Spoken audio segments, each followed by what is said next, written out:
Okay, so we are up to chapter 2 of Shaar Hayichud ve'emunah, the book of Tanya that is going to strengthen our faith, or just as a reminder, not only strengthen our faith, but let us understand all there is to understand about Hashem and the creation of the world, and thereby the rest develop a pure faith which is not mixed in with intellect.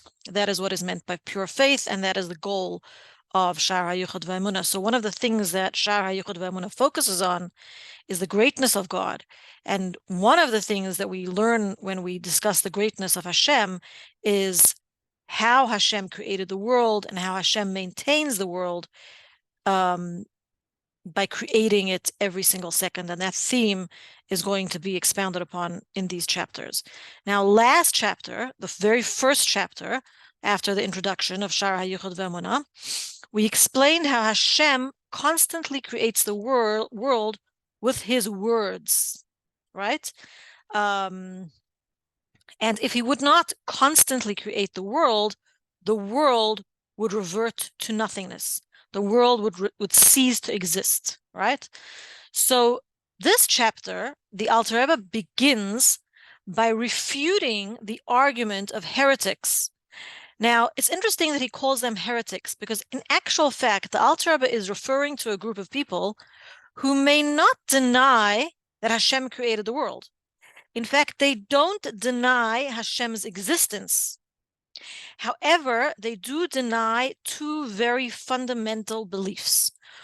The first thing they deny is the concept of Hashgacha Pratis, divine providence.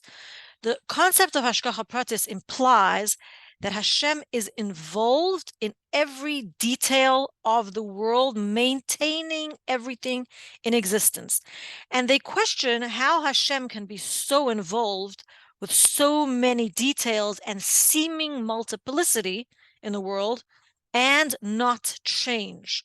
So these heretics deny Hashem's minimum details involvement in the world. The second thing that they deny is that they deny the miracles that we experience, the miracles that are written in the Torah, actually, because miracles automatically imply Hashem's involvement. We believe, whereas Hashem constantly creates the world, sometimes Hashem creates the world through teva, nature, and sometimes through miracles, through a concept, through a way that is beyond nature, through a miraculous way. The heretics that the Alter Rebbe is referring to in this chapter believe that Hashem is completely uninvolved in the world after having created the world. And what exactly is their mistake? The Alter Rebbe asks. Their mistake is comparing Hashem's actions to the work of man and his efforts, to a human being, or within our understanding how the work of man works. Because really, we cannot understand the ways of Hashem. We can't try to understand the ways of Hashem. But since this is our only understanding, when we look at man and we see how man creates and forms and exists, the heretics can make the mistake of comparing Hashem to man. How so? For example, when a potter makes a vessel, the vessel no longer needs the potter. The vessel continues to exist without the potter's involvement. It retains its shape, it retains its function.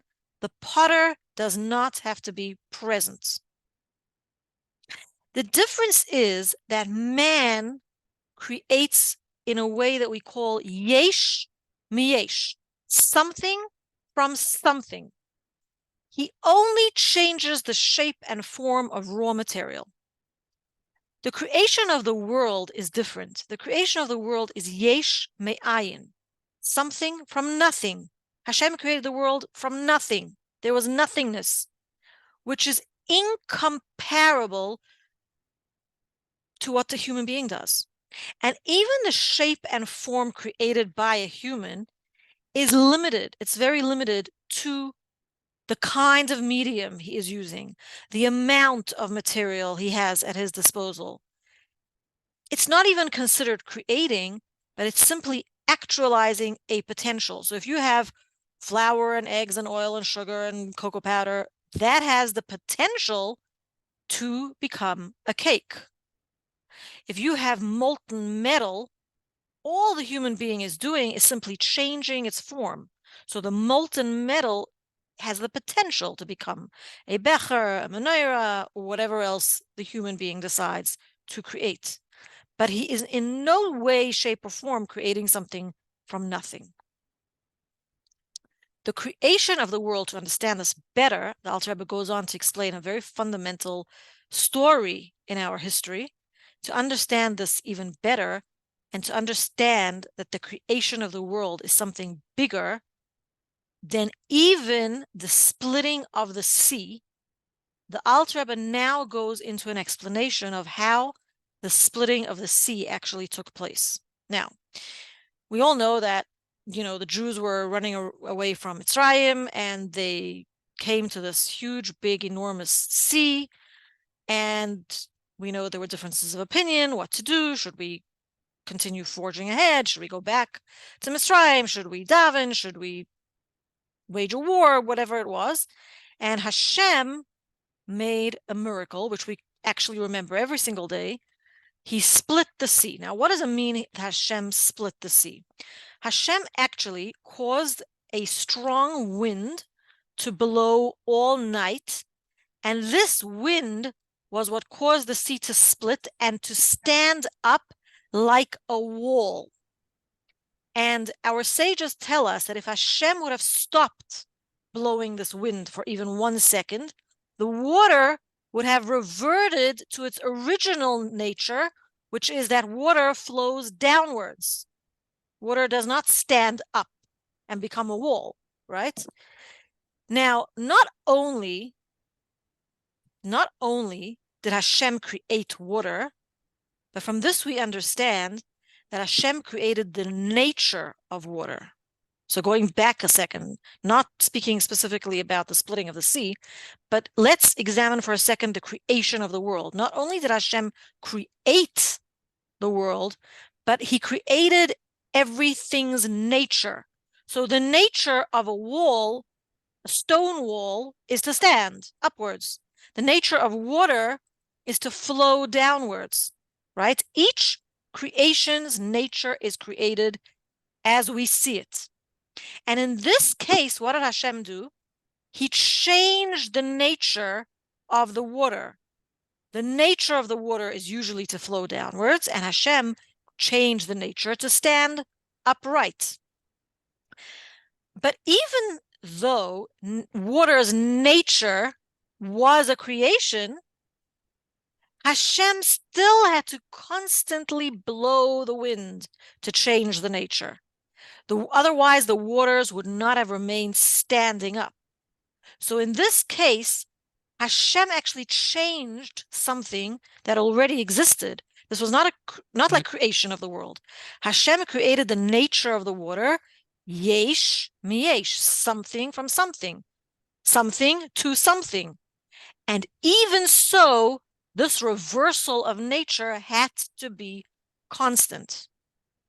Now, when we talk about creation of the world, it's not two natures which are conflicting with each other, and which even that requires constant action on Hashem's part, but it is yesh me'ayin, something from nothing, a greater miracle than even splitting the sea. Now, it's funny because we use sometimes the splitting of the sea to show how miraculous certain events are, right? So we say like shidduchim are as miraculous as Hashem splitting the sea, right? Or or there are different things that we compare to the splitting of the sea. But here, the Alter Rebbe is explaining to us that the creation of the world was even more miraculous and is even more miraculous on a constant basis. Hashem's constant energy is needed to keep the world existing. The world and every single creation within the world, Hashem's constant energy is required. And how does Hashem do this? So we go back to what was written, what we learned in chapter 1, that Hashem does this through 10 utterances. We know that Hashem created the world with Asara Mamaris. Hashem created the world with 10 sayings. And then we explained in chapter 1 how there's different permutations and different formulations, how that applies to every single creation in the entire world. But how Hashem keeps it constantly created is through words and letters. Now, to understand that a little better, we examine a verse, and by the way, all 12 chapters of Shaar Hayichud are going to explain it even more. We examine a verse in the prophet Nehemiah, where we read the words Va'ata mechaye es kulam, which literally means, Hashem, you gave life to everything. And the Shalah and Reishis Chachma and other commentaries explain that it's not only that Hashem gave life, like a soul entering a body gives life to the body, but that Hashem constantly is creating. So we can read the word mechaya instead of giving life as mehave, keeps in constant existence, creates constantly in the present tense, yesh me'ayin, something from nothing. And interestingly, in this pasuk, so we say ve'ata, and you, Hashem, constantly keep everything in existence. The word ata is very interesting. It's written Aleph, Taf, Hey. So Aleph and Taf, we know, are the first letter and the last letter of the Hebrew alphabet. So that represents all of the letters. So how does Hashem keep the world in existence? Through all of the letters. And Hey, the numerical value of Hey is 5, which refer to the tools of articulation of speech. Did you know that we use 5 faculties to speak? This is very interesting. We use our teeth, tongue, lips, palate, and larynx. Those are the 5 organs required for speech. So this is a little tip or a little hint to the way Hashem constantly creates the world is through the 22 letters of the Hebrew alphabet, through speech, through the 10 utterances. But now, why speech exactly? Like, why are we focusing so much on Hashem's speech? Because in actual fact, we know that Hashem doesn't speak literally. Human beings speak, right? Many times the Torah uses terms which a human can understand so that we can understand the process easier. So what exactly is speech in this case?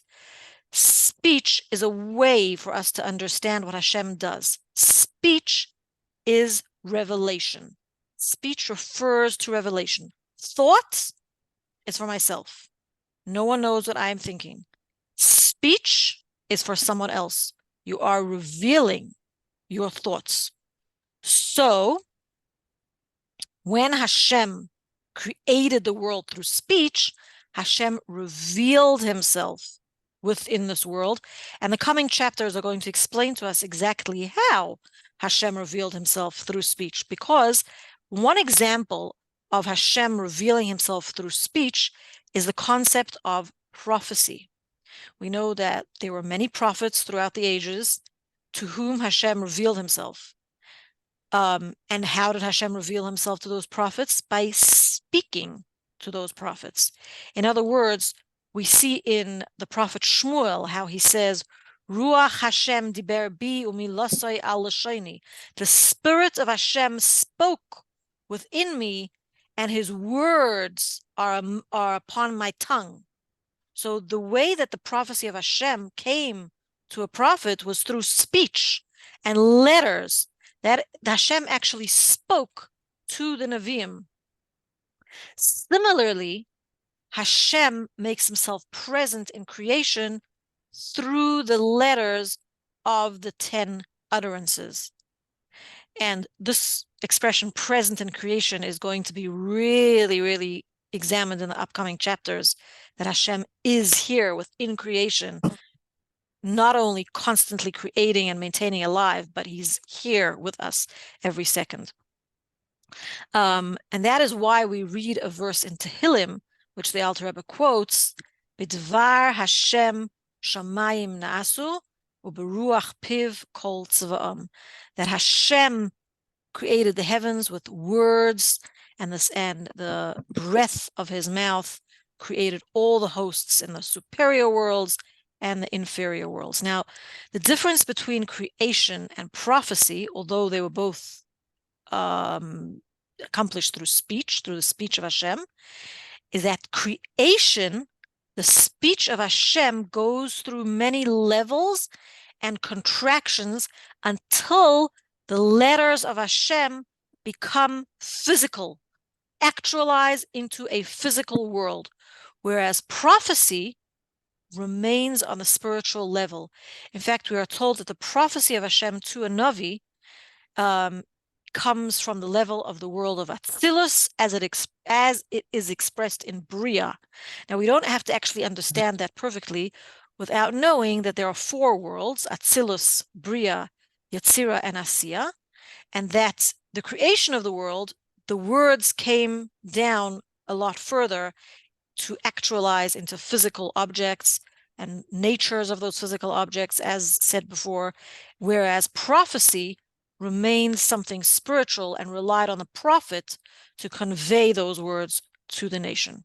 And that is this chapter. Some of these chapters are shorter, the upcoming chapters are a little longer, but this is the beginning of the concept which is central to Hasidus and maybe different to the way the world looks at it, and definitely the world in the times that the Alter Rebbe was writing the Tanya, is that Hashem does not supervise the world from a distance, but Hashem is intimately involved every second of the day and night, creating and maintaining the world in its existence and its very nature. Any questions? Why were those heretics, as Alter Rebbe calls them, to have this opinion that Hashem is created the world and removed himself? Like, why was it like even? And why was it even what? Why was it even like? Why did they have to say? It may have been a common thought at the time. Like today there are atheists, right, who believe in evolution, for example. Now, I'm not an expert in evolution, right? But it's possible that atheists will, okay, maybe they think there was a Big Bang or whatever, but a version of that would be, oh, well, there was this wondrous creation once upon a time, and then creation was left to its own devices to continue.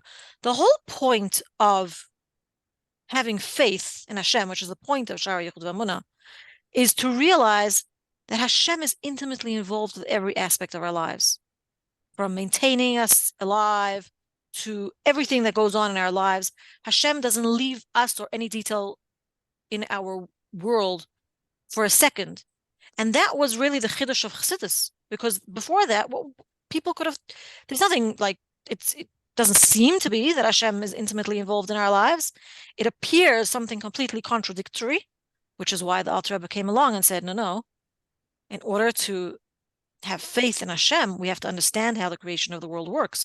Hashem is constantly here, constantly created. It's not that they were like actively seeking to deny Hashem's existence. In fact, they didn't even deny Hashem's existence. But the way of Hashem's involvement in the world was what they denied. And that is the antithesis to faith. If you don't believe that Hashem is involved in the world, then how can you have faith? This is like a small part of what they said. Did they have an idea of what the purpose of the world is, or purpose of the man's being created in the world? Like what? Well, I'm sure that there are many more details. This is the specific detail that the Alter Rebbe chooses to address in this parak, right?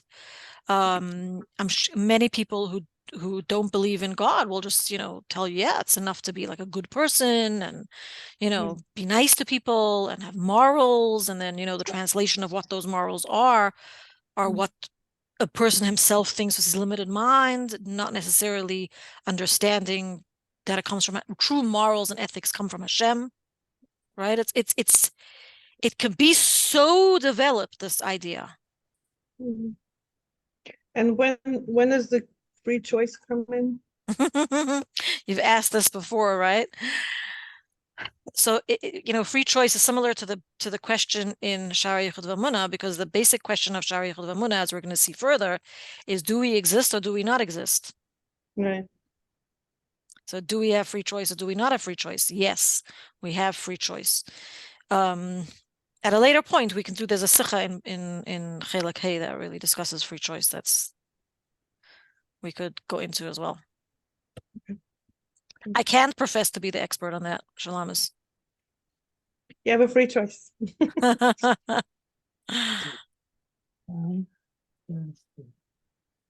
Okay, any other questions? Somebody's in the chat. Let's see, chat. Someone's just saying thank you. Yashar Kayach. Okay, so I'm going to just end the recording.